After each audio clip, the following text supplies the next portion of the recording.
everybody, welcome to EduTap. Today's success story is all about perseverance, the role of good friends in your life, and how to tackle negative emotions while preparing for the examination. For that, we have Mr. Mayank Jan with us. He has recently cleared NABARD Grade A 2024 examination, and we will understand more about his journey from himself only. But before that, let's just welcome him. Hello, Mayank. Welcome on EduTap, and congratulations on your achievement. Thank you so much, ma'am, for providing the platform so that I can share my journey. Uh, Thank you so Right. much, ma'am. Right. So let's just start. ठीक है तो Mr. Mayank Jain, he has done BSc honors in forestry and he completed it in the year 2020. Right. Talking about NABARD examination, so he started giving examination from 2022. तो मयंक आपने 2022 में first आपने exam दिया and that time you were able to clear the pre of the examination, right? But next year in 2023 you could not even clear phase 1. सो यहाँ पे जैसे usually होता है कि आपको जब एक सेटबैक मिलता है तो you push your self hard कि आप आगे और अच्छा परफॉर्म करो, लेकिन आपको नेक्स्ट ईयर में जो डिजेक्शन मिला, first of all how did you handle it? Because you then if you compare from 2022 तो आपको 2 साल इस अचीवमेंट का वेट करना पड़ा। सो क्या कमी रह गई थी? What you would suggest to the aspirants कि ये चीज आप ध्यान रखो, and how did you manage that time, that mindset, how did you manage it?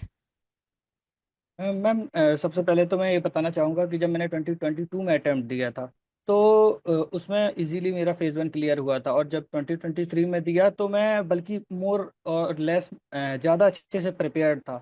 But 2023 में मुझे जो प्रॉब्लम हुई वो थी माइंडसेट की। रियल एग्ज़ाम में जब थोड़ा-सा मैं पैनिक कर गया था, जिसकी वजह से वो मुझे लगता है कि वो कहीं न कहीं मेरा कंप्यूटर एक सिर्फ़ एक सब्जेक्ट में मुझे इश्यू हुआ था, और कंप्यूटर के सेक्शनल कट ऑफ में मुझे काफ़ी प्रॉब्लम हुई थी। और जब रिज़ल्ट आया तब मैं काफ़ी डिसहार्टन हुआ। उस टाइम ऐसा लग रहा था कि मैं ऑलमोस्ट जितने एग्ज़ाम दे रहा हूँ काफ़ी डार्क फेज़ था वो मेरी लाइफ़ का। मैं सब में फ़ेल होते आ रहा हूँ। फिर राइट। उसके बाद मैंने मेडिटेशन करना काफ़ी स्टार्ट किया। मैंने थोड़ी जर्नी को और सिंपलर बनाया, ताकि मैं अपने आप से कम कर सकूँ, जो कि हमारे माइंडसेट के लिए इम्पोर्टेंट है। और इस हिसाब से मैंने नेक्स्ट ईयर का जो एग्ज़ाम है उसको अप्रोच किया। इसमें मेरे फ्रेंड्स ने, जो कि मेरा कोर ग्रुप था जहाँ मैं रहता था, यूपीएससी बैकग्राउंड के सभी दोस्तों, उनका काफ़ी बड़ा इम्पोर्टेंस रहा है, और मेरी फैमिली का भी बहुत सपोर्ट रहा है इसमें। राइट। तो जैसे आपके कुछ आपके फ्रेंड्स थे, कुछ आपके जूनियर्स थे जो पहले क्लियर कर गए एग्जाम, राइट? तो एक क्या वो अंदर से एक डिजेक्शन नहीं आता because you all are at the same level, right? Because you are friends, तो कहीं ना कहीं आप एक सेम आप तरीके के हैं। But then when others they move ahead तो आप और आपको बहुत सारे ऐसे एस्पिरेंट होते हैं जो उनसे कट ऑफ कर देते हैं, राइट? आपका क्या माइंडसेट था उस समय और आपने क्यों वो अप्रोच रखी कि आई स्टिल, मतलब आप you still be in contact with them? Because वैसे तो 1 to 1 डिफर करता है, right? But if you can guide to young aspirant जो अभी स्टिल कॉलेज में है and they are watching the video, to develop that mindset where you are amicable with everybody despite what has happened. Ma'am, जो friend circle है वो जब हम choose करते हैं ना फ्रेंड्स को, तो उनकी ये ख़ासियत होती है कि वो आपके चाहे अच्छा फ़ेज़ हो या बुरा फ़ेज़ हो, दोनों में वो हेल्प करते हैं। तो जो भी मेरा फ्रेंड सर्कल रहा है, जहाँ पे मैं रहा हूँ, और इवन जो मेरे जूनियर्स रहे हैं, जो एक सिलेक्टेड स्टूडेंट है नाज़ी भरा, जिसने लास्ट ईयर सेलेक्ट हुई है, उसके मैं कॉन्टैक्ट में रहता था, ताकि मैं अपनी प्रिपरेशन को कैसे और अच्छे से बेटर कर सकूँ। तो कभी हम्म। मैंने इस बिहाफ़ पे नहीं सोचा कि वो मेरे जूनियर हैं या मेरे जो कॉमन फ्रेंड सर्कल हैं वो सिलेक्ट हो गए हैं। क्योंकि सबको एक-दूसरे को ये पता रहता था कि हम काफ़ी डिज़र्विंग है, हो सकता है कोई माइंडसेट है या फिर या एक फ़ेज़ है जो सबकी लाइफ़ में आता है, हमें उसको उसको डील करना है, और अल्टीमेटली सक्सेस हमें मिलेगी। अगर आप हार्ड वर्क कर रहे हो ऑनेस्टली, तो आपको सक्सेस ज़रूर मिलेगी अपनी लाइफ़ में। True, that's true. और जो गुड फ्रेंड्स होते हैं they always support you, be it your highs and lows. Alright, so we will बिल्कुल। Now talk about the preparation strategy that you followed. ठीक है, तो जैसे आपने ये एग्जाम आपने 2-3 बार अटेम्प्ट किया है, तो स्टार्टिंग ऑफ विद फेज 1 से स्टार्ट करते हैं। क्या आपको लगता है कि जो क्वांट्स रीजनिंग इंग्लिश सेक्शन है वो मोर और लेस सेम ही टाइप का आ रहा है, या आपको लग रहा है कि नहीं, with time and with competition जो डिफिकल्टी लेवल है वो इवॉल्व होता जा रहा है? हाँ मैम, इसको समझना बहुत इम्पोर्टेंट है। जो क्यूआरई सेक्शन है वो हर साल जो उसका डिफ़िकल्टी लेवल बोलो या एग्ज़ाम का जो पैटर्न है, वो नबार्ड हर साल चेंज कर रहा है। तो हमें उसके लिए अडॉप्ट इस तरीके से होना है कि हमें जो बेसिक टॉपिक्स हैं उसको अच्छे से, सारे टॉपिक्स को बेसिकली प्रिपेयर कर लेना है। और जो कुछ ऐसे टॉपिक्स होते हैं जो बार बार रिपीट हो रहे हैं पीवाईक्यूज में, हम्म। उनको ध्यान में रखते हुए उन टॉपिक पे ज़्यादा फोकस करना है। इसका सिंपल सा रीज़न ये है कि हमें बहुत लिमिटेड टाइम है फेज़ वन में, क्योंकि वहाँ सेक्शनल टाइमिंग होती नहीं है, तो हमें उसको अटेम्प्ट करने के लिए एक डेफिनेट टाइम स्लॉट जो कि रखना पड़ता है, ताकि हम उसको अच्छे से अटेम्प्ट कर सकें और इजीली उस क्रैक कर सकें जो भी उसका सेक्शन कट ऑफ होता है। तो इसमें क्यूआरई में ये बहुत इंपॉर्टेंट है। यही मैंने किया था मैं। Right right. तो इसके लिए आपने जैसे बहुत ज्यादा मॉक टेस्ट दिए या प्रीवियस ईयर क्वेश्चन एक बार करके यू फेल्ट लाइक कि हाँ नहीं इतना हो जाएगा, क्योंकि वैसे भी ये जस्ट क्वालिफाइंग इन नेचर है। मैम मैंने जब फर्स्ट टाइम दिया था नबार्ड, उस टाइम मैंने थोड़ा सा प्रैक्टिस की थी, क्योंकि मुझे हर एक टॉपिक का बेसिक पढ़ना पड़ा था कि क्या हम्म बेसिक बेसिक है। उसके बाद मुझे आई थिंक ज़्यादा रिक्वायर्ड नहीं रही, मैं सिलेक्टेड टॉपिक्स पढ़ लेता था और ज़्यादा से ज़्यादा प्रैक्टिस करता था, मॉक टेस्ट देता था। मोस्टली मैंने फुल लेंथ मॉक टेस्ट दिए हैं। हम्म। तो मैं उसके हिसाब से ही कर लेता था प्रिपेयर। अगर कोई सेक्शन में किसी टॉपिक में मुझे इशू होता था तो मैं उसको नोट डाउन करके दोबारा रिवाइज कर लेता था। Right. And talking about decision making and computer knowledge, जिसमें आप लास्ट ईयर पैनिक कर गए थे, तो आपने इस बार क्या स्ट्रैटेजी चेंज करी और आपको लगता है कि हाँ ये वाली में डुएबल है, लाइक स्टूडेंट्स कैन डू? हाँ मैम, वो कहते हैं कि मतलब क्यों कंप्यूटर और जो डिसीजन मेकिंग होता है ये बहुत क्रूशियल सब्जेक्ट है, जो कि हम्म हमें नाबार्ड में मतलब मैं इसको बहुत अच्छे से समझ सकता हूँ, क्योंकि मेरा एक पूरा साल वेस्ट हुआ है सिर्फ एक कंप्यूटर सब्जेक्ट की वजह से, और वो भी एक sectional cut of I think 1 और 1.5 मार्क्स की वजह से। तो हम्म इसमें जो रियल सिचुएशन हुआ था मैं उसके बारे में बताना चाहूँगा कि मैं जब नाबार्ड का एग्ज़ाम देने गया फेज़ वन का, और जब मैंने कंप्यूटर सेक्शन खोला तो मैं पता नहीं, जब मेरे क्वेश्चन या तो पढ़े हुए नहीं थे या फिर मैं उस हम्म टाइम रिकॉल नहीं कर पा रहा था, तो मैं पैनिक कर गया। और उसके प्रीवियस ईयर में जो कट ऑफ था वो काफ़ी हाई था कंप्यूटर का, 2022 में 5 मार्क्स। तो कहीं न कहीं मेरे माइंड में ये था कि मुझे इतने क्वेश्चन तो मिनिमम करने हैं कि मैं इस कट ऑफ को क्रॉस कर सकूँ। इसके लिए मैंने ओवर अटेम्प्ट कर दिए थे, जो कि पैनिक सिचुएशन में कभी भी अगर ऐसा कुछ हम करते हैं, तो वो बैकफायर कर जाता है हमारी स्ट्रैटेजी को। तो ये मेन इशू हुआ था। इसके अलावा कभी-कभी मुझे ये भी लगा कि मेरे भी जो बेसिक सब्जेक्ट का जो बेसिक नॉलेज है कंप्यूटर का, अगर आपको उसकी बैकिंग नहीं है तो आप टफ क्वेश्चन को भी डील नहीं कर पाओगे। तो नेक्स्ट हम्म ईयर मैंने सेपरेट टाइम दिया था 2-3 डेज़, एक बुक है जनरल कंप्यूटर अवेयरनेस की, अरिहंत पब्लिकेशन की वो बुक है। उससे मैंने बेसिक टॉपिक जो पीवाईक्यू में रिपीट हो रहे हैं उसका मैंने कोर सब्जेक्ट पढ़ लिया था, और एक अड्डा की वीडियो को मैंने रेफ़र किया था एक सर की। तो उससे मैंने बेसिक नोट्स बना लिए थे और बार-बार प्रैक्टिस किया था, तो फिर नेक्स्ट ईयर वो इश्यू नहीं हुआ जो एग्ज़ाम सिचुएशन में मुझे डील करना था मैं। Right right. यही चीज आपने जैसे कॉन्ट्स रीजनिंग के लिए आपने बताई कि कॉन्ट्स रीजनिंग में भी आपने एक बार बेस सारा पढ़ लिया था। भले कुछ बिल्कुल मैम। चैप्टर्स को आपने प्रायोरिटाइज करा, लेकिन बेस सारा पढ़ा, सो दैट इन एग्जाम में चलो मान लो उस ईयर कोई क्वेश्चंस कोई दूसरे चैप्टर से आगे, जो इस बार हुआ भी, तो आप एटलीस्ट इतना अटेम्प्ट कर पाए कि आप सेक्शनल कट ऑफ क्लियर कर लें। एंड सेम आपने कंप्यूटर में भी किया कि आपने बेस क्लियर किया। So it's very very important की take away for the aspirants कि एक बार आप अगर आप अपना बेस क्लियर करोगे, उसके बाद इवन आप अगर रफली देखोगे तो आप एग्जाम में फिर भी क्वेश्चंस अटेम्प्ट कर पाओगे इन सच सिचुएशंस जहां पे आपको, वरना पैनिक आप हो सकते हो if you can't see the exact questions what you have prepared or exact topics what you have prepared. Right, so that's very important point for the aspirants to note down. ठीक है, अब बात करते हैं, ये तो था नॉन मेरिट का। ठीक है, डिसीजन मेकिंग के लिए आपने क्या सोर्स यूज करा? मैम डिसीजन मेकिंग के लिए एज़ सच इतना इम्पोर्टेंस मतलब हमें टॉपिक पढ़ना है, इग्नोर नहीं करना है। तो कोई भी एक बेसिक मटीरियल किसी भी एक कोचिंग का आप पढ़ लीजिए, और जो कुछ टॉपिक्स हैं जैसे पेरेटो एनालिसिस है और भी कुछ-कुछ टॉपिक्स हैं, वो जो रिपीटेडली वो पूछ रहा है, उसके बेसिक कॉन्टेक्स्ट जो बेसिक टर्म है उसका मतलब समझ लीजिए। सेकंड थिंग ये है डिसीजन मेकिंग में कि एग्ज़ाम में 2 टू 3 क्वेश्चन ऐसे आते हैं जो एप्लीकेशन बेस्ड होते हैं। आपको वहीं डिसाइड करना होता है कि अगर मैं इस सिचुएशन में होता तो मैं कैसे डील करता। तो हम्म। वो इज़िली अगर कामली आप एग्ज़ाम में ध्यान से पढ़ेंगे उसको तो वो डील हो जाते हैं। तो that is not big issue. तो राइट इग्नोर कुछ नहीं करना है नॉन मेरिट सेक्शन में, ये हमें लर्निंग लेनी चाहिए, और अच्छे से सब टॉपिक एक-एक बार पढ़ के जाने हैं, ताकि राइट। वहाँ कोई इश्यू ना तो हो। अगर कोई मतलब डिसीजन मेकिंग के लिए अगर कोई कोई यूट्यूब वीडियो देख ले या सिर्फ मॉक टेस्ट कर ले, तो उसका इतना बेस प्रिपेयर हो जाएगा कि वो दो एक दो मार्क्स ले आए एग्जाम में? हाँ मैम, कह सकते हैं ये कर सकता है कि कोई एक यूट्यूब वीडियो देख हम्म। सकता है, या किसी भी कोचिंग का एक बेसिक मटेरियल जो देते हैं, एजुटैब भी देता राइट है और राइट। भी कोचिंग्स जो देते हैं, तो उसका एक बेसिक मटेरियल एक बार रीड आउट कर लो, ताकि जो बेसिक टर्म है उसको आपको पता रहे, रिसेंसी इफेक्ट वगैरह जो भी होते हैं। Right, true true. तो ये सब था नॉन मेरिट का पार्ट। ना coming to the merit section, जहाँ पे सेक्शनल कट ऑफ तो क्लियर करनी है, बट उसके साथ साथ ओवरऑल कट ऑफ भी क्लियर करनी है। So will start off with general awareness. ठीक है, फिर ईएसआई एआरडी का हम थोड़ा इंटीग्रेटेड ले लेंगे फेज 2 के अकॉर्डिंग।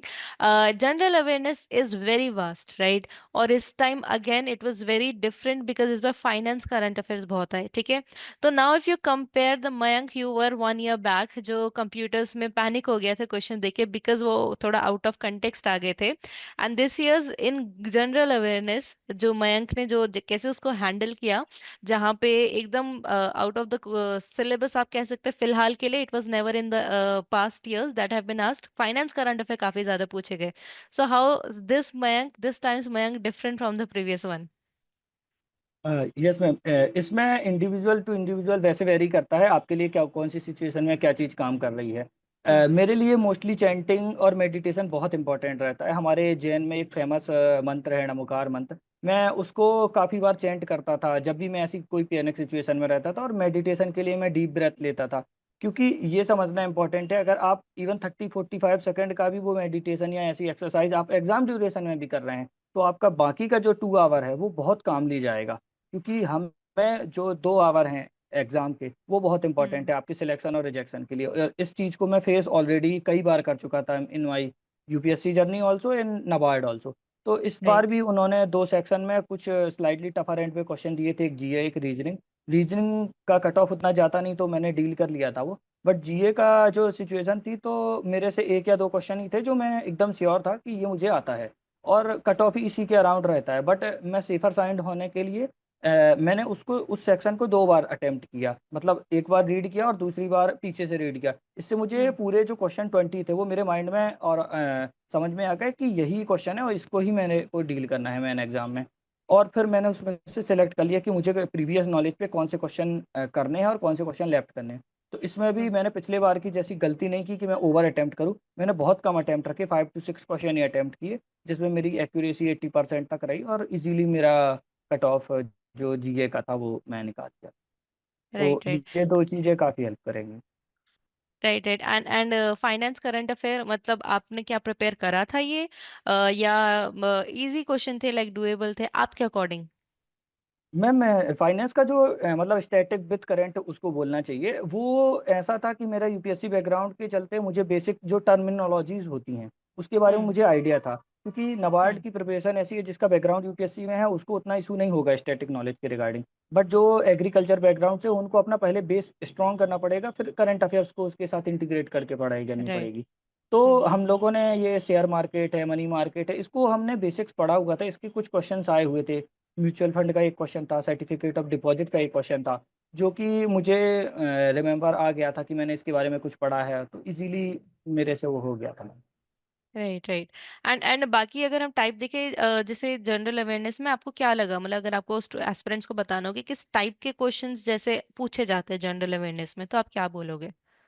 हाँ मैम, इसको मैंने ऐसे डिवाइड किया हुआ है जनरल अवेयरनेस को कि आप क्या करिए, 4 से 5 साल का जो पैटर्न है उसको ऑब्जर्व करिए, क्योंकि ट्रेंड काफ़ी चेंज हो रहा है, और उसके टॉपिक्स को सेग्रीगेट कर लीजिए। सपोज एक स्पोर्ट्स सेक्शन है, एक इंडेक्सेस हैं जो रिसेंटली रिपोर्ट रिलीज हुई हैं, इंडेक्स रिलीज हुई है हम्म। जिसमें इंडिया की रैंकिंग है। थर्ड पोर्शन हम ये कर सकते हैं कि जो इंडेक्सेस के अलावा रिपोर्ट्स हुई हैं उसमें जो मिलिट्री एक्सरसाइज हुई, कोई न्यू मेंबर ऐड हुआ है, उसको हम ऐड और सब चाहिए हम जो हम्म। मेन एरियाज हैं उसको सेग्रीगेट करके रखिए, और उस हिसाब से करंट अफेयर्स का जो वाइड कवरेज है उसको कवर कर लीजिए।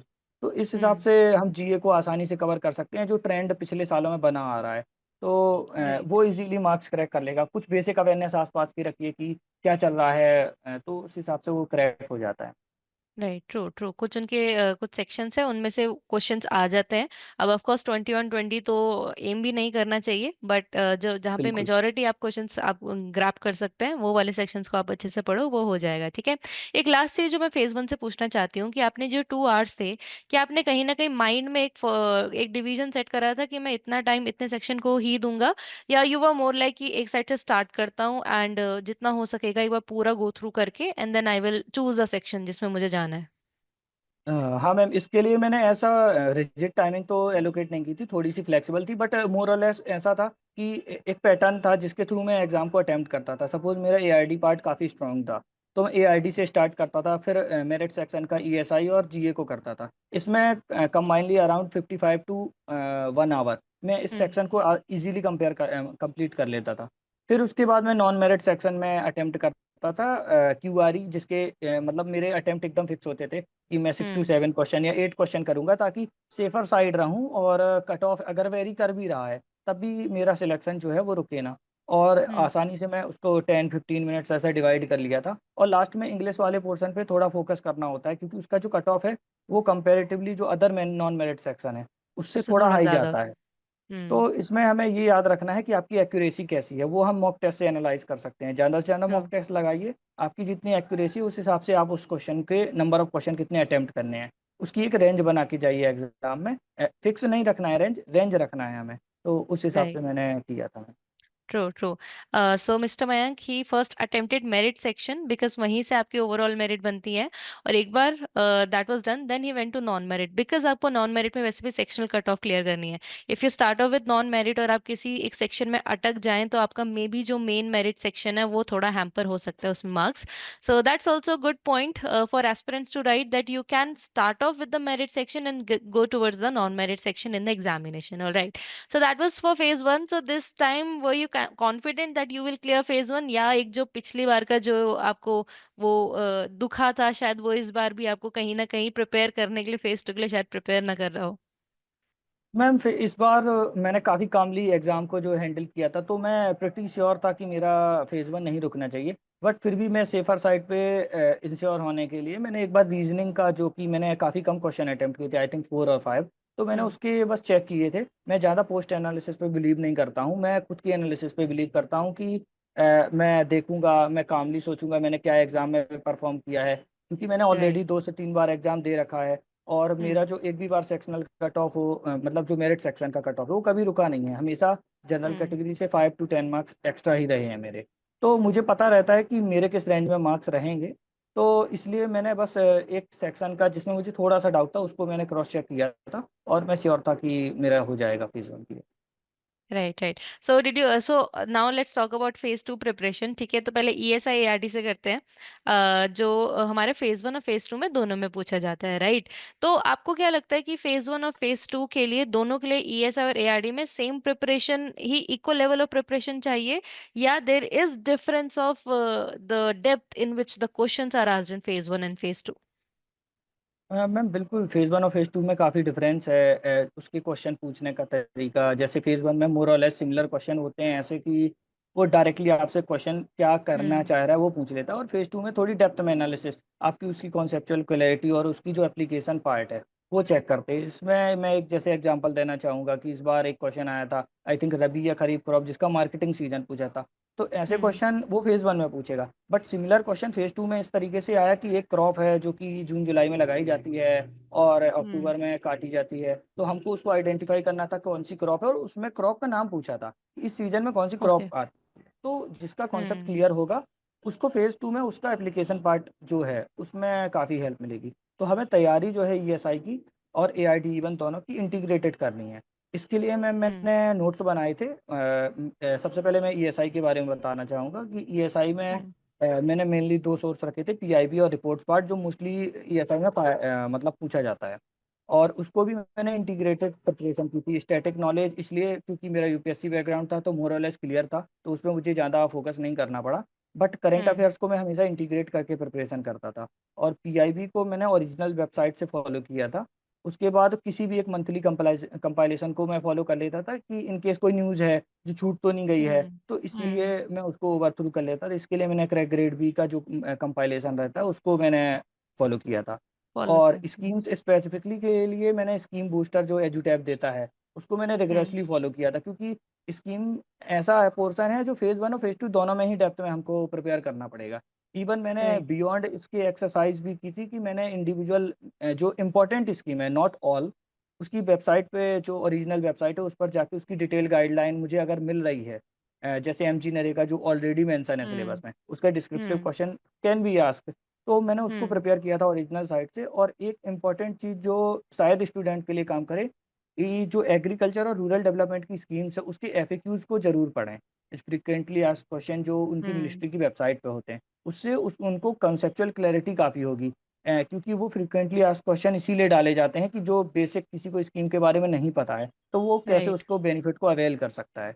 तो राइट एक राइट पार्ट ये मैंने किया था एक्स्ट्रा जो मुझे काफ़ी हेल्प किया फेज़ 2 की प्रिपरेशन में। फेज़ 1 में इतना इश्यू नहीं आया था। Second right. पार्ट जो है रिपोर्ट्स वाला सेक्शन वो थोड़ा पार्ट हो जाता है करंट अफेयर्स जो पीआईबी फॉलो कर रहे हैं उससे रिलीज जैसे बेसिक एनिमल हस्बेंड्री, स्टैटिस्टिक्स वगैरह हम्म ऑलरेडी पीआईबी में मेंशन होती। बट कुछ पार्ट है जो हमें कंपाइलेशन फॉलो करने पड़ेंगे। तो उसके लिए भी मैंने एजुटेप का जो रिपोर्ट्स वाला सेक्शन है उसको फॉलो किया था। तो इज़िली मैंने जो इम्पोर्टेंट रिपोर्ट्स थी उसको कवर कर लिया था। इसके बाद जो ईएसआई और वो था, मैं आई थिंक दोनों पार्ट थे हाँ, एक बजट और इकोनॉमिक सर्वे वाला पोर्शन है। ये राइट। काफ़ी इम्पोर्टेंट होता है। तो इसको फ़ॉलो करने का एक तरीका है, आप बजट में जो अनाउंसमेंट हुई है या इकोनॉमिक सर्वे में जो अनाउंसमेंट हुई है, उसको सिर्फ़ पढ़ के रट के भूल मत जाइए, उसको फ़ॉलो अप कीजिए। सपोज़ कोई स्कीम है जो बजट में अनाउंस हुई है और बाद में उसकी डिटेल गाइडलाइन आई है, तो आपको वो हम्म पढ़ के जानी है क्योंकि नाबार्ड में एक सिमिलर पैटर्न जो मैंने ऑब्ज़र्व किया है वो ये रहा है कि जो स्कीम स्कीम में जनरली मतलब बजट में अनाउंस हो रही है, उसकी हम्म उससे रिलेटेड फेज़ 2 में क्वेश्चन आया ही है। सपोज़ 2022 में आई थिंक नमस्ते स्कीम से एक क्वेश्चन आया था, जो फेज़ 2 में हुआ था। 23 से भी एक क्वेश्चन आया था, सिकल सेल एनीमिया को लेके कुछ अनाउंसमेंट हुई थी, उससे रिलेटेड। और इस बार पीएम जूगा जो अनाउंस हुई थी, उससे रिलेटेड जो आया था। तो इसमें ये बहुत इंपॉर्टेंट है कि हमें करंट अफेयर्स को फेज़ 1 और फेज़ 2 के बीच में भी नहीं छोड़ना है। फेज़ 1 और फेज़ 2 राइट। के करंट अफेयर्स को फॉलो करते रहना है, एटलीस्ट मेजर न्यूज़ को। और हम्म बाकी के एग्ज़ाम के 3 टू 6 मंथ जो है उसको करंट अफ़ेयर्स को आप फ़ॉलो कर सकते हैं। तो इ राइट ऐसे मैंने ईएसआई की प्रिपरेशन को कॉम्प्रिहेंसिवली कवर किया था। राइट। तो इतना सारा कंटेंट है याद करने को, आपका रिवीजन मेथड क्या था? मैम इसके लिए मैंने नोट्स बनाए थे। मैंने एजुटेक टीम के साथ ये कुछ नोट्स शेयर भी किए हुए हैं। आप उसको फ़ॉलो कर सकते हैं कि किस तरीके से नोट्स किस फॉर्म में बनाए जाते हैं। तो मैंने स्कीम और पीआईबी का जो सेक्शन था अराउंड 40 टू 50 पेजेज़ में ऑलरेडी कवर कर लिया था, सारी स्कीम्स और पीआईबी और उसका प्रिंट आउट ले लिया था। जब एग्ज़ाम था उसके 10-15 डेज़ पहले कि सपोज़ मुझे कुछ ऐड करना है, सब्सट्रैक्ट करना है तो मैं उसको हाइलाइट कर लेता था प्रिंटेड नोट्स पे और वहीं पे ऐड कर लेता था। सेकंड आपने रिवीजन का पूछा तो उसके लिए मेरा एक कोर फ्रेंड हम लोगों ने 5 लोगों का एक ग्रुप बनाया था उसका नाम भी ऐसा मोटिवेटिंग रख रखा था अनस्टॉपेबल नबार्ड वॉरियर करके। तो हम लोग उसमें डेली शाम को 1 घंटे बैठते थे और उसमें डिस्कस करते थे कि फेज़ 1 को कोई भी टॉपिक एक उठा लेते थे 4 से 5 स्कीम उसको कवर करते थे, रिवाइज़ करते थे। इससे ये हो जाता है हमारी जो पिक्टोरियल मेमोरी है वो भी हेल्प करती है हम्म और सुनने की जो पावर है जो हमारी मेमोरी में डायरेक्ट सेव होती है, वो काफ़ी हम्म हेल्प करती है आपको लॉन्ग टर्म रिटेन करने के लिए।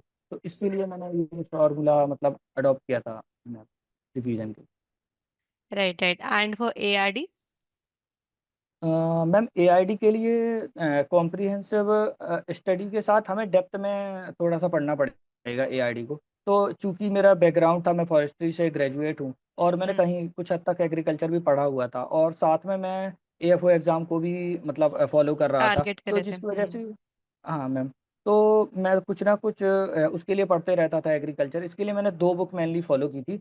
तो मैं वैसे रिकमेंड नहीं करूँगा स्टूडेंट्स को क्योंकि नाबार्ड के लिए उतना डेप्थ रिक्वायर्ड है नहीं। मैं नाम बता देता हूँ नेमिरा सुंडा एंड अरुण कात्यायन। उसका आप सिलेक्टिव पोर्शन अगर किसी के पास ज़्यादा टाइम है तभी पढ़ें, वरना एजुटेप की जो समरी शीट्स हैं, उसको आप कॉम्प्रिहेंसिवली अच्छे से पढ़ें। उसकी जो टेब्यूलर फॉर्म है या कुछ इंपॉर्टेंट रिमार्क्स है, उसको मैंने कट मतलब स्क्रीनशॉट लेके अपने नोट्स में पेस्ट कर लिया था कि इसको तो भूलना ही नहीं है। ऐसे हम्म करके और उसके भी मैंने स्टैटिक नोट्स प्रिपेयर कर लिए थे। कुछ के किए थे, कुछ के जो मुझे लगा कि मुझे आता है मैंने नहीं किए थे। क्योंकि एआईडी पार्ट ऐसा था कि मुझे इतना प्रॉब्लम नहीं थी। और एक टेक्नीक और मेरी आपसे आई थिंक 2022 में एक बार बात हुई थी, तो मैंने एआईडी के रिगार्डिंग आपसे ही पूछा था, तो आपने बोला था रिवर्स इंजीनियरिंग की मेथड आप फॉलो कर सकते हो। मतलब आप टेस्ट लगाइए, टेस्ट से हम्म देखिए क्वेश्चन आपका जो गलत हुआ है और उसके बारे में फिर पढ़ लीजिए। तो ये काफ़ी हेल्पफुल होगा जिसका बैकग्राउंड नहीं है और जो बुक्स नहीं पढ़ना चाहता है। तो इस तरीके से वो एआईडी को फॉलो कर सकता है। Right right. True true. And इसका करंट अफेयर्स तो आई थिंक जब आप ईएसआई कर रहे होंगे उसी के साइमल्टेनियसली कवर हो रहा होगा। हाँ मैम, इसमें बस एक चीज़ याद रखिए कि एआईडी का जो करंट अफेयर्स है अगर 6 मंथ पुरानी भी न्यूज़ है, तो उसको भी हमें कवर करना है। ऐसा नहीं है कि 3 मंथ पे ही हम रिस्ट्रिक्ट रह जाएँ। क्योंकि इस राइट। बार एक क्वेश्चन आया था जो फ़रवरी में मैं स्कीम रिलेटेड अनाउंसमेंट हुई थी यूएनडीपी का एक इनिशिएटिव कुछ हम्म स्कीम के साथ उन्होंने लॉन्च किया था, उसका एक क्वेश्चन आया था, तो मैंने वो कवर हम्म कर रखा था। तो आप स्कीम रिलेटेड जो भी करंट अफेयर पिछले 6 महीने में भी हुआ है, तो उसको थोड़ा-सा फ़ॉलो कीजिए कि क्या हो रहा है, क्योंकि वो पूछते हैं मेजर अनाउंसमेंट्स इसलिए। Right right. True true. And overall अगर डिस्क्रिप्टिव राइटिंग की बात करें तो आपकी अप्रोच कैसी थी? एंड जैसे आपने बताया पहले आप यूपीएससी एस्पिरेंट थे, तो वहां पे पेन एंड पेपर मोड होता है, right? Now switching to typing, right? How did you made that switch? Was it difficult? How much was it difficult and what you did about it? Ma'am to be honest, first attempt जब मैंने 2022 में mains लिखा था, तो मैं कुछ हद तक ओवर कॉन्फिडेंस मेरे अंदर था कि मैं यूपीएससी बैकग्राउंड का हूँ और नाबार्ड एग्जाम दूंगा तो मेरा इजीली क्रैक हो जाना चाहिए। बट जब मेरा क्रैक नहीं हुआ तब मुझे काफ़ी शौक लगा, और जब मैंने मार्क्स देखे तब मुझे पता चला कि नाबार्ड एग्जाम जो है उसकी प्रिपरेशन एक अलग फेज डिमांड करती है, जो हम्म। उसका जो भी क्राइटेरिया है उसको हमें देखना पड़ेगा। तो फिर मैंने इसमें पीवाईक्यू एनालिसिस किया कि वो किस टाइप के क्वेश्चन पूछ रहे हैं, और मैंने सीनियर हम्म। से गाइडेंस ली कि आप कैसे, जो सिलेक्टेड स्टूडेंट्स हैं, कि आप कैसे आंसर लिखते थे। तो फिर मैंने बस मतलब मुझे आइडिया था आंसर राइटिंग का, बस मैंने उसकी प्रिपरेशन को थोड़ा मोल्ड कर दिया कि कैसे नाबार्ड में अप्रोच करना है। तो इसमें मैं एक दो चीज़ें बताना चाहूँगा कि इसमें दो पार्ट होते हैं डिस्क्रिप्टिव राइटिंग में। एक तो प्रिपरेटरी फेज जो आप कर रहे हैं, और दूसरा एप्लीकेशन ऑफ कंटेंट, क्योंकि वो on paper, pen and paper form नहीं होता है, आपको प्रेजेंट करना है स्क्रीन पे। तो पहला पार्ट आंसर राइटिंग है, इसमें तो बेसिक जो सिलेबस दिया है उसके बेसिक पॉइंटर्स आप कवर कर लीजिए किसी भी एक सोर्स को फॉलो करके जो आप कोचिंग कर रहे हैं, हम्म। और मैंने कुछ हद तक चैट जीपीटी का भी यूज किया था। तो आप बेसिक मटेरियल बना लीजिए। उसके बाद आप उसके एग्जाम्पल्स को उसमें ऐड करिए, जो भी केस स्टडी हैं, एग्जाम्पल आपको जहाँ से भी मिल रहे हो, यूपीएससी की वेबसाइट से मिल रहे हो, मतलब यूपीएससी जो प्रिपेयर कर रहे हैं काफ़ी कोचिंग्स है वहाँ से। तो मैंने उसको बहुत रिलाई किया था, और ऐसे के लिए मैंने कुछ कुछ कोर्स प्रिपेयर किए थे। तो ये तो पार्ट हुआ प्रिपरेशन वाला। दूसरा मैम पार्ट है एप्लीकेशन वाला। ये बहुत इंपॉर्टेंट है, क्योंकि पढ़ के तो सब जाते हैं, पर वहाँ कौन सा हम्म। क्वेश्चन आएगा और उस क्वेश्चन को कैसे अटेम्प्ट करना है, उसमें भी हमें वो सारी चीज़ें कैसे फॉलो करनी है, ये बहुत इंपॉर्टेंट है। तो मैंने राइट। प्रेजेंटेशन पे इस बार काफ़ी काम किया था। मैं कैपिटल और स्मॉल लेटर्स का अच्छे से कॉम्बिनेशन करता था। सपोज इंट्रोडक्शन लिखना है तो मैं इंट्रो को ब्रॉड लिखूंगा, तो हम्म। इससे उनको क्लियरली दिखेगा कि ये किसी भी स्टूडेंट का इंट्रोडक्शन वाला पार्ट है। फिर मैं उसको डिमार्केट कर लेता था एक लाइन से। लाइन आप कैसे भी बना सकते हैं, एक स्टार के फॉर्म में बना सकते हैं, डैश डैश करके भी बना सकते हैं। तो हम्म। उससे डिमार्केशन हो जाता था मेरे आंसर का कि ये इंट्रो पार्ट है, ये बॉडी पार्ट है, और ये कंक्लूजन पार्ट है। कंक्लूजन है। हम्म। तो ये बहुत इंपॉर्टेंट था। तीसरा मैंने क्या किया था, उसमें हेडिंग और सब हेडिंग बनाई थी। सपोज इस बार हॉर्टिकल्चर का जो क्वेश्चन आया तो उसमें मैंने हम्म। सब हेड्स बनाए।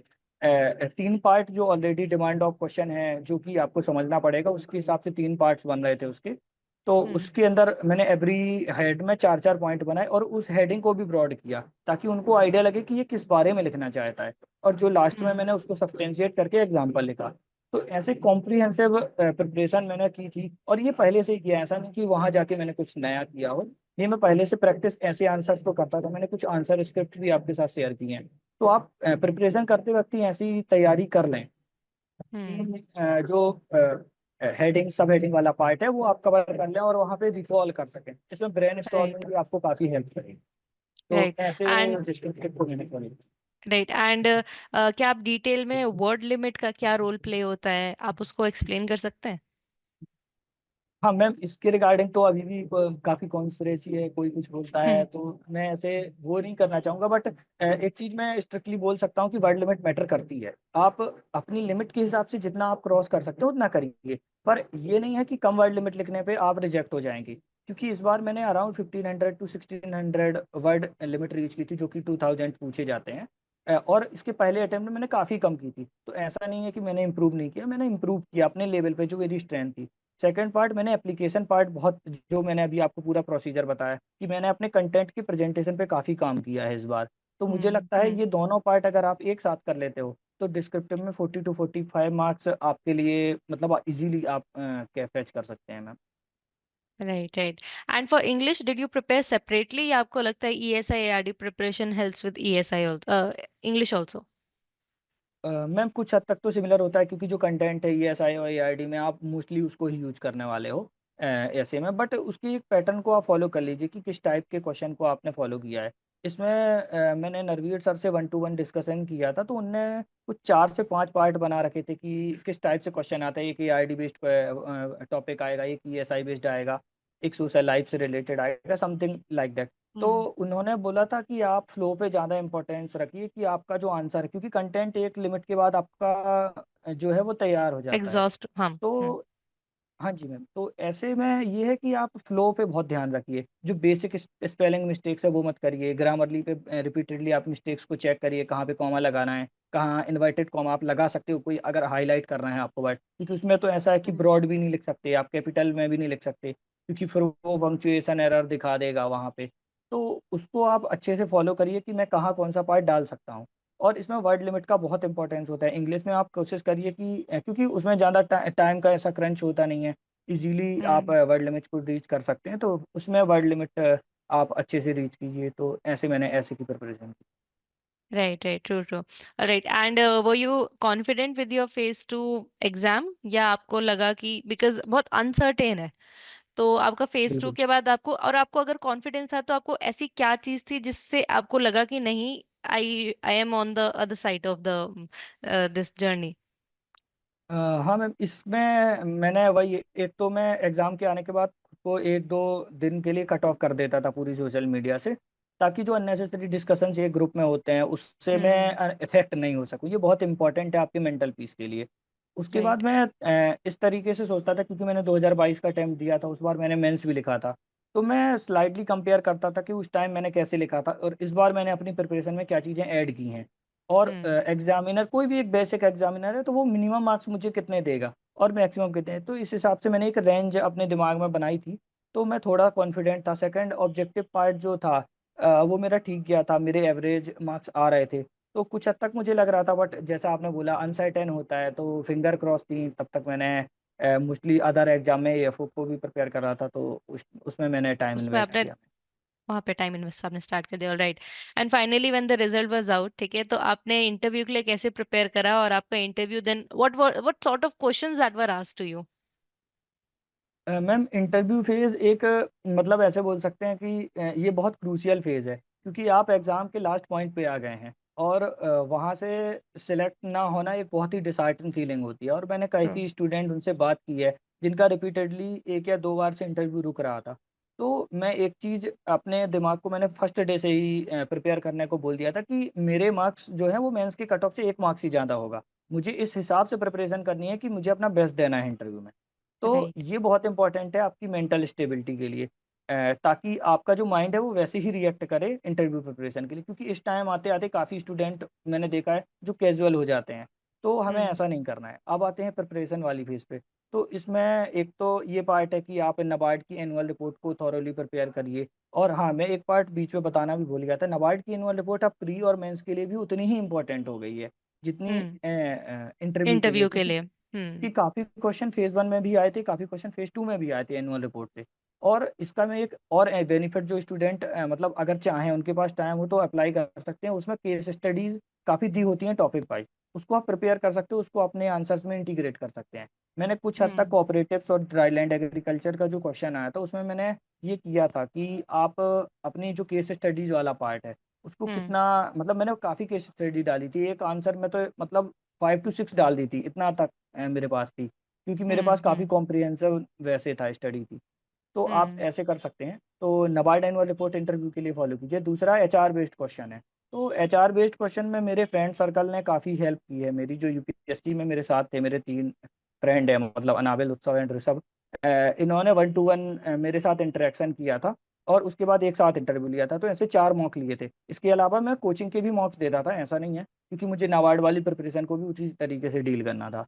ट्रू। पर जो मेरा एचआर बेस्ड और पर्सनैलिटी बेस्ड था, वो इन लोगों ने काफ़ी हेल्प किया। मेरे बेसिक एटिकेट्स में कैसे बिहेव कर रहा हूँ इंटरव्यू के दौरान, हम्म। कुछ पार्ट में मिसिंग है, कहीं अटक तो नहीं रहा हूँ। तो ये मेरे कॉन्फिडेंस बूस्ट करने के लिए काफ़ी हेल्प की इन लोगों ने।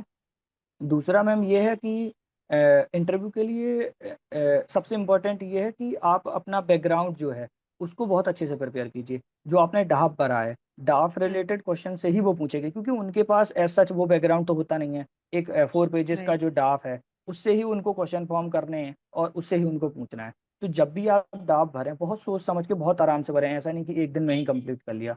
तो इसके लिए मैम, मैं शामली मैम एजुटैप में हैं वो, उनके साथ मैंने डाफ डिस्कशन किया था। तो हम्म। उन्होंने एक-एक पार्ट पे मेरे साथ डिस्कस किया था कि कौन से पार्ट को हम रिमूव कर सकते हैं, क्योंकि मेरा डाफ काफ़ी स्ट्रॉन्ग था। मेरे पास लिखने को काफ़ी चीज़ें थी, मैंने एक्स्ट्रा करिकुलर एक्टिविटीज़ में पार्ट किया था।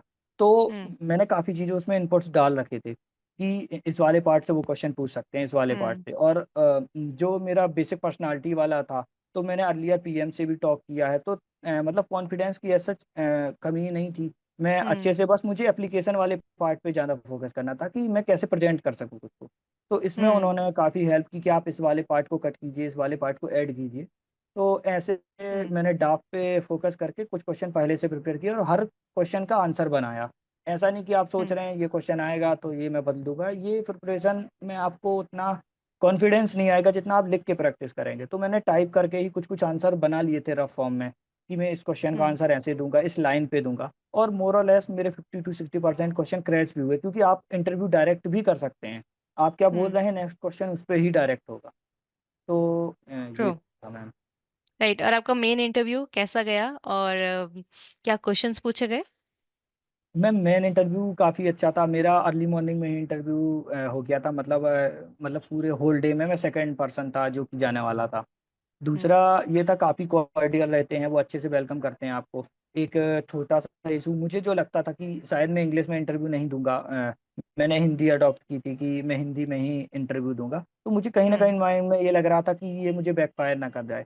पर हम्म इसको भी ऐसे सोचा कि आप इंग्लिश में अंडर कॉन्फिडेंट बोलो।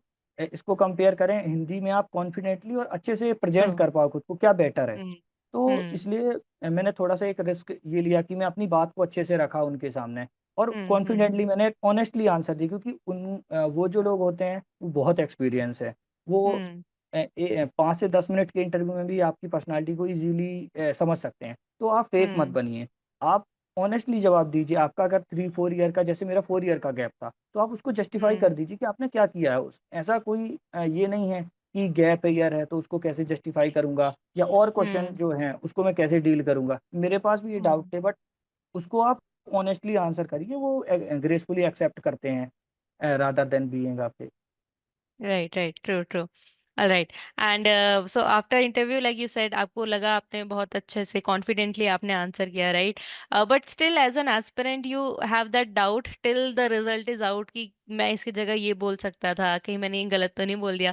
सो what was that phase like उस बीच में, and finally tell us about the day when result was announced. हाँ मैम, ये तो रहता है। मेरा भी मैन इंटरव्यू में 1-2 क्वेश्चन ऐसे थे जिसमें मतलब मैंने जब खुद से सोचा कि मैंने क्या बोला है, याद किया, तो मुझे लगा कि यहाँ मैं बेटर कर सकता था।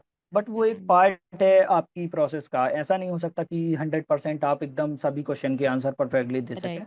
राइट। उसको एक्सेप्ट कीजिए। आपको जो नहीं आता है वो भी उतना ही इम्पोर्टेंट है कि आप उसको एक्सेप्ट कीजिए। मैंने वहाँ एक्सेप्ट किया कि सर ये मुझे नहीं आता है, इसके बारे में पढ़ लूँगा। तो हम्म ऐसा नहीं कि आप ओवर स्मार्ट बने, कुछ भी गेस वर्क लगा रहे हैं वहाँ पे, तो हम्म ये नहीं करना है। ऑनेस्टली रहिए उनके साथ। तो और दूसरा ये कि आपने जैसे फ़ेज़ का पूछा, तो इंटरव्यू मेरा काफ़ी जल्दी हो गया था, 3 फ़ेब को हो गया था और रिज़ल्ट 24 फ़ेब को आया था। तो ये 20 दिन काफ़ी क्रूशियल थे कि टाइम वेस्ट भी नहीं करना है, अनसर्टेनिटी रहती है कि आपका होगा कि नहीं होगा। तो इसमें कुछ दिन तो मैंने ऐसे फैमिली के साथ टाइम स्पेंड किया कि ताकि मेरा जो ध्यान है, वो बाकी के हम्म एस्पिरेंट का कैसा इंटरव्यू जा रहा है उस पे ना जाए। मैं हम्म कट ऑफ ही रहूँ।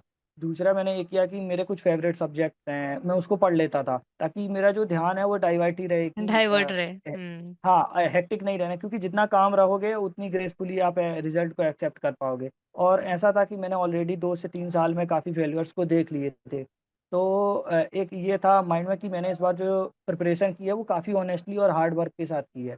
तो मुझे कहीं हम्म न कहीं थोड़ा-सा कॉन्फिडेंस था कि इस बार हो हम्म जाना चाहिए, बट फिर भी फिंगर क्रॉस थी। जब रिज़ल्ट आने वाला था तब भी मैं वही ऋणमुकार मंत्र था, काफ़ी चैंट कर रहा था, ताकि मैं अपने आप को काम रख सकूँ, जो भी रिज़ल्ट रहेगा मुझे पॉज़िटिव सोचना है। राइट। ऐसे एंड था। फाइनली रिजल्ट था, आप कहाँ, घर पे थे आप? हाँ जी, मैं घर पे ही था रिज़ल्ट के बाद। राइट, सो आफ्टरवर्ड्स तो all of you have been happy, right? Family, friends, सब ने इतनी मेहनत कर रहे थे along with you, and of course आपकी 4 साल की जर्नी रही है, right? I think now it's all calm inside you, right? हाँ मैम, मैं जैसे ही रिज़ल्ट आया उसमें 5 से 10 मिनट तक तो आई वाज़ क्राइड। मैं बिल्कुल रोने लग गया, क्योंकि वो सारी मेमोरीज़ जो आपने हार्ड वर्क 4 से 5 साल राइट। में किया है, कई बार बहुत सारी फेजेज़ ऐसी आती हैं लाइफ़ में, हम्म जब मतलब फैमिली साइड से कुछ ना कुछ इश्यू रहता ही है, आपके राइट। पेरेंट्स की हम्म हेल्थ को रिगार्डिंग हम्म या जो भी है। तो वो सबकी जर्नी का एक पार्ट होता है, सबने वो देखा होता है। तो वो सारा फ्लैशबैक किया, इसलिए मैं काफ़ी देर तक रोता रहा। फिर मेरे फादर के पास मैं गया, कि मतलब मैं हो देख भी गया। नहीं पा रहा हूँ, आप ही चेक करिए रिजल्ट, ऐसा करके। तो उनने चेक किया, वो बोले now you are selected, be happy. Hmm. मैंने अपने हम्म। सिस्टर को बताया, और जिन्होंने मतलब फैमिली आपकी ऐसी होती है जो आपके साथ आपकी जर्नी को जी रही होती है। हम लोग सिर्फ पढ़ ट्रू। रहे होते हैं, पर वो रियल फाइटर होते हैं जो आपकी पूरी जर्नी में आपको साथ देते हैं। तो ये काफ़ी ट्रू। इम्पोर्टेंट है। आप ऐसे काम बने रहें, ये। True, true. All right, all right. And all right, so that was it about Mr. Mayank Jain's journey. बहुत कुछ आज जानने को मिला है, and specially I would say जो माइंडसेट है, बिकॉज ये कहना इजी होता है कि आप मेडिटेट कर लो, चैंट कर लो, या माइंड डाइवर्ट कर लो बुक से, but actually it needs a lot of will power to do that, right? So बिल्कुल you ma'am. Have to learn to have that will power. ऐसा नहीं कि अगर आपने बुक खोल दी डाइवर्ट करने के लिए mind, but mind is still there. बिल्कुल। सो दिस इज हाँ, वो समथिंग। रहता है। राइट। इसमें मैम एक चीज और है, मतलब मेरे एक टीचर थे ग्रेजुएशन के टाइम पे, डॉक्टर प्रभास तिवारी सर। जब मेरा 2023 में सिलेक्शन नहीं हुआ था, तब मैंने उनसे बात की, तो उनने बोला था बेटा ये एक टाइप का स्ट्रगल है, और हर स्टूडेंट हो या कोई भी एक जनरल इंडिविजुअल हो, उसको अपना स्ट्रगल खुद ही डील करना पड़ता है। तो आपको ट्रू। वो विल पावर बनानी पड़ेगी। ऐसा नहीं है कि आप डिसहार्टन हो जाए। डिसहार्टन होना एक फील्ड है, एक पार्ट है जर्नी का। उसको भी हमें ग्रेसफुली एक्सेप्ट करना पड़ेगा, क्योंकि वो एक बहुत टफ पार्ट होता है कि आप किस ओर अपना नेक्स्ट कदम रख रहे हैं। तो ये ट्रू। बहुत ज़रूरी है कि हमेशा मोटिवेटेड रहना इसमें। आपको जो भी ठीक लगता है अपने हिसाब से। मेरे लिए मेरी फैमिली बहुत इंपॉर्टेंट थी। मैं हमेशा उनसे डिस्कस किया करता था कि मेरे से ये नहीं हो पाया, मेरे से ये कमी रह सकती है या रही होगी, क्योंकि रिजल्ट के बाद मार्क्स तो तुरंत पता नहीं चलते हैं। एक राइट। साल मतलब 4-6 महीने बाद ही हमको मार्क्स हम्म। पता चलते हैं। तो ऐसे करके आप अपने आप को विल पावर को स्ट्रॉन्ग कीजिए, जो ऐसा आपने बताया। तो ये काफ़ी राइट। इम्पोर्टेंट रहता है। Right, right. And at the end, do you want to say something to the aspirants who are preparing for this exam? Yes ma'am, मैं कुछ चीज़ें मैं बताना चाहूँगा कि आप एकदम जो भी तैयारी करें, ऑनेस्टली करिए। जो भी एग्ज़ाम का पैटर्न है उसके साथ करिए। अननेसेसरी कंटेंट को आप मत पढ़िए कि अननेसेसरी कंटेंट पढ़ते जा रहे हैं। जो भी सिलेबस और पीवाईक्यू के हिसाब से आपको इम्पोर्टेंट लगता है, आप वो कीजिए। Hmm. कोचिंग इंस्टीट्यूट जिससे भी आप गाइडेंस लेना चाहते हैं, उनका फुल्ली यूटिलाइज़ेशन करिए, उनसे इंटरैक्ट कीजिए। जैसे फ़ेज़ 2 में मुझे ज़रूरत थी, तो मेरे पास आपका कॉन्टैक्ट नंबर था, मैंने आपसे बात की। मुझे जिस पार्ट में मुझे Hmm. लगा कि मैं यहाँ पे लैग कर रहा हूँ, तो आपने one two one Hmm. Mentor किया मुझे कि इस वाले पार्ट में हम ऐसा कर सकते हैं। और ऐसा भी नहीं कि आपने एक सजेशन दिया मुझे। ज़रूरी नहीं है कि वो अच्छा लगे, बुरा लगे, बट आप True. समझिए कि आपकी प्रिपरेशन के लिए क्या वो ज़रूरी है। तो मैंने वो सब इनपुट्स को फ़ॉलो किया, अपनी आंसर राइटिंग को ग्रिल किया। तो ऐसे ही आप जो भी जहाँ से भी प्रिपेयर कर रहे हो, ऑनेस्टली हार्ड वर्क के साथ करते रहिए, और काम रहिए। काम रहना बहुत इंपॉर्टेंट है मेन एग्ज़ाम में, क्योंकि अल्टीमेटली प्रिपरेशन एक अलग पार्ट है और एप्लीकेशन उसका बिल्कुल अलग पार्ट है। True. एप्लीकेशन अच्छे से करना है, जब आपकी प्रिपरेशन अच्छी होगी तभी आपका एप्लीकेशन पार्ट बहुत अच्छा होगा एग्ज़ाम में। तो all the True. Best to future aspirant, वो अच्छे से तैयारी करें। Right, right, true. So that was about Mayank's journey. And we wish you all the very best, Mayank, for your future endeavors. And we wish and we pray कि आपको बहुत ज़्यादा success आपको लाइफ में मिले. Thank you for joining with us. Thank you so much ma'am.